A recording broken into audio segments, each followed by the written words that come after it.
culture lovers, oi oi, welcome to Bushell on the Box, the Count Dracula of TV review shows, rising from the grave every week to feast on the feeble flesh of modern broadcasting and give it to them straight in the neck. I'm Garry Bushell, and what a week we've had. There's been a Chinese spy scandal that could spawn a new John le Carré spin-off, Tinker Tailor Soldier Tory researcher, and we learned that the latest Taylor Swift album, The Tortured Poets Department, is already Vladimir Putin's favourite. Yeah, he's not keen on the music, but he's loving the torture. 50 years ago this May, filming started on the greatest and grittiest TV crime drama ever made. The following January, ITV viewers were introduced to the hard-hitting, no-nonsense world of the Met Police's Flying Squad, also referred to as the Heavy Mob, but more popularly known in Cockney rhyming slang as the Sweeney, from Sweeney Todd.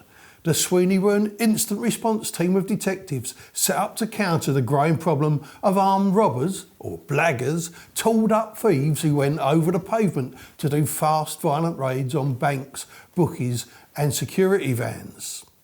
The cast were excellent. The great John Ford, later known as the deep-thinking Inspector Morse, played two-fisted Jack Regan, a cynical and self-righteous loose cannon with a hair-trigger temper. Dennis Waltman played his Detective Sergeant's sidekick George Carter, and both reported to Garfield Morgan's Haskins, who was more concerned with the public perception and police politics than the brutal business of banging up wrong-uns. Suburban viewers were suddenly plunged into the subculture of snouts, informers that is, brassies, sawn-off shooters and police who were a bloody long way from the cosier plod of George Dixon or Z-Cars. These cops were tough, brutal and flawed. Part of the show's appeal was the dialogue, with brilliant lines like, "Don't piss on my boots and tell me it's raining. Get your trousers on, you're nicked." Of course I wasn't scared, but some bastard pissed in my pants. And the immortal, "We're the Sweeney, son, and we haven't had any dinner." Created by Ian Kennedy Martin, the show ran for 4 series between 1975 and 1978, with 2 film spin-offs, and the guest list was spectacular. Diana Dawes, Alfred Marks, Maureen Lipman, Brian Blessed, Prudella G, Ian Hendry, Geraldine James, George Saul, a young Leigh Winston and many more. Even Morecambe and Wise had a cameo. Despite that, it always felt real. Utterly authentic, beautifully plotted, and the leads were uncompromising. Thor made audiences believe in Jack Regan totally. We trusted him, even when he bent the rules more than the referee at the Man United Coventry FA Club semi-final. And we felt his pain when he raged. "It's a bloody holiday camp for thieves and weirdos. All the rubbish. You age prematurely trying to sort some of them out. Try and protect the public and all they do is call you fascist. You nail a villain and some ponced up pinstripe Hampstead barrister screws it up like an old fag packet on a point of procedure, then pops off for a game of squash and a glass of Madeira. He's taking home 30 grand a year and we can just about afford 10 days in Eastbourne and a second-hand car. It's all bloody wrong, my son." You always knew anyone driving a Mark II Jag was a villain. They smashed up more of them than a Bermondsey breaker's yard, which is probably why you can't buy a decent Mark II Jag now for under 30 grand. The cops drove Granadas and Cortinas, they kept whiskey bottles in their desk drawers, they had women on the side, and the rioters brought in the corruption that tainted the real 1970s Flying Squad. Carter was no yes man, he often disagreed with Regan, but he also took a beating for him. The Sweeney didn't always win and didn't have it easy. George's wife was murdered, Jack's daughter was kidnapped. For authenticity, the Sweeney has rarely been bettered. Nor has Harry South's funky brass-driven theme tune. It's a love letter to a lost London, still pockmarked with World War II bomb sites. A thoroughly arresting drama, and a reminder of a time when British cops weren't just uniformed social workers. Now shut it, you slags, and watch the original on ITV4. The 2012 Nick Love Sweeney film didn't work, even if it did star Ray Winston as Jack Regan. It was heavy-handed and humourless. Plan B was no Dennis Waterman, and it felt totally out of time and over the top, with Kalashnikovs replacing Webley revolvers, and not a single Nick villain asking for a brief. Gertcha. Don't mess with genius.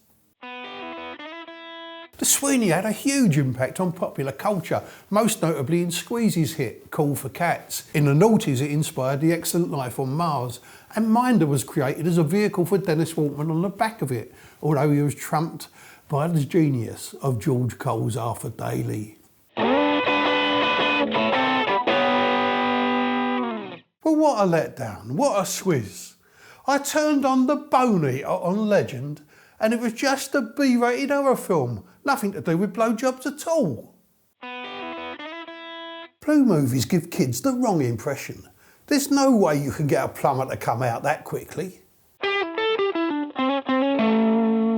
My favourite new streaming show is Fallout on Amazon Prime, which is proof that video games can inspire grown-up television. Like HBO's well-crafted zombie thriller The Last of Us, Fallout appeals to people who have never heard of the game, as well as hardcore gamers. It packs in thrills, twists, tongue-in-cheek humour, mysteries, and a neat retro soundtrack. It's set 200 years in the future after a nuclear holocaust destroyed civilization in the 1950s. A lucky few survived in high-security underground vaults. The rest, well, they took their chances with radiation and mutation. The story has three main protagonists. Ella Purnell plays Lucy McLean, who has to leave the safety of Vault 33 after her wedding night goes spectacularly wrong. She knew her husband was a wrong un when, after sex, he cleaned himself on the curtain. The romantic fall. That's the old wedding night joke, innit? How'd you make your new bride scream twice? Shag her up the arse and wipe your dick on the curtain. The uncouth raiders from the surface kidnapped her dad, and Lucy sets out to find him. She teams up with Maximus, a wet behind the ears squire, to an obnoxious knight in the Brotherhood of Steel, who ends up brown bread, leaving Max to wear his 7'4" suit of power armour. He looks like a giant Iron Man, or a much scarier Cyberman. Then there's Bounty Hunter the Ghoul, played by Walton Goggins, a mutant Clint Eastwood-style gunslinger. Take my tip and give it a go. It just gets better and better. Did you see those two household cavalry horses that were racing through the West End at rush hour? I was gutted when they got caught, because I had £5 each way on the white one. The BBC's Nick Robinson accused GB News of not being impartial. But their obligation as a broadcaster isn't to be impartial, it's to have due impartiality, which means the other side of any argument has to be represented. Now, this is something GB News does pretty well. You know who doesn't do it? Nick Robinson's BBC. Just time for this week's magical mystery tour. What happens if your memory foam mattress suffers from Alzheimer's? Do streaking monks do it out of habit? And why, oh why, are the cash-strapped BBC wasting our money buying in Suits when they could be making a new series of Early Doors? Oi, that's your lot. I'll be back in a couple of days to pick the bones out of Jimmy Carr's new Netflix special and ITV's meticulously researched Gary Glitter documentary.